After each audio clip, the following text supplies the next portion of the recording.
In the Bible, these principalities and powers show up as spiritual authorities that are working behind the scenes of culture and politics and even the way that we are thinking. And Paul gets very specific in Colossians 2:15.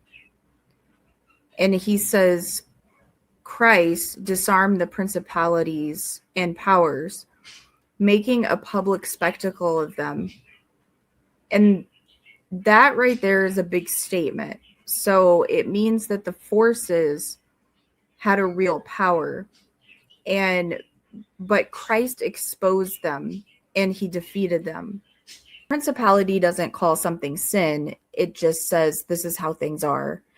And a power doesn't demand, it just says obey me.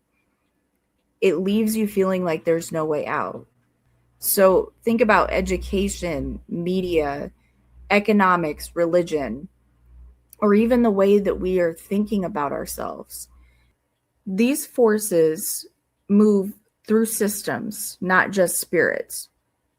If you look at Daniel 10:13, the prince of the kingdom of Persia withstood me.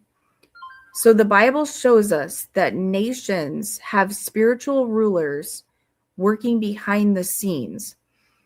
The wars that we see on earth echo bigger battles happening beyond what we can see.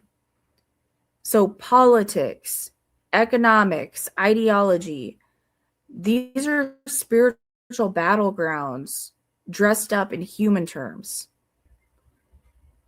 Ephesians 2:2 talks about the prince of the power of the air, the spirit now at work in the sons of disobedience. These powers don't rule with force. They win by shaping what people believe, spinning false stories, and trapping us in our own emotions. And it's not that people are physically chained, but they're convinced, and that's what keeps them stuck.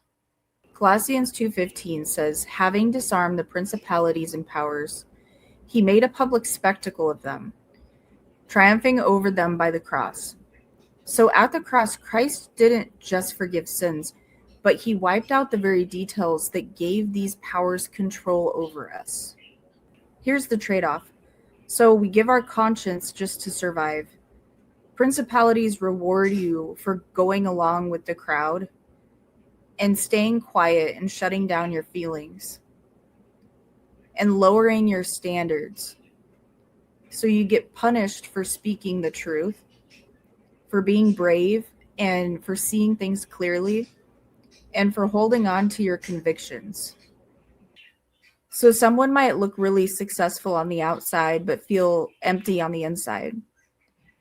That emptiness turns into depression and spiritual exhaustion, losing your sense of purpose and just plain despair. You win the system, but you lose yourself. So I'm going to bring this up on screen. So principalities have a pattern.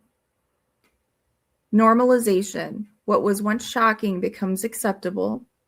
Justification. What is harmful becomes necessary. And identity capture. People no longer just do the system, they become the system. So this is what scripture means when it says the whole world lies under the power of the evil one. And that's John 5:19. Not because everyone is evil, but because the frameworks are. When we fight these powers the wrong way, we end up fighting each other. And Ephesians 6:12 reminds us that the real struggle is not with other people. But when we forget that, we start blaming races, we attack political opponents, and we start turning on our neighbors. The real danger here is that powers behind the scenes stay hidden while people tear each other apart. Division turns into a weapon, and the true enemy slips right past us. But the moment that we push back with honesty, people start to wake up. And look, resistance is not about yelling.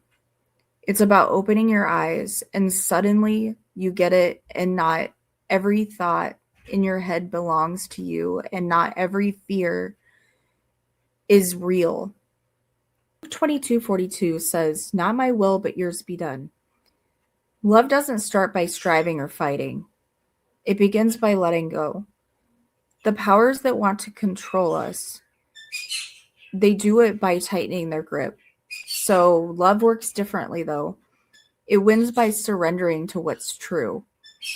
And when you yield, fear starts to fall away and lies lose their hold.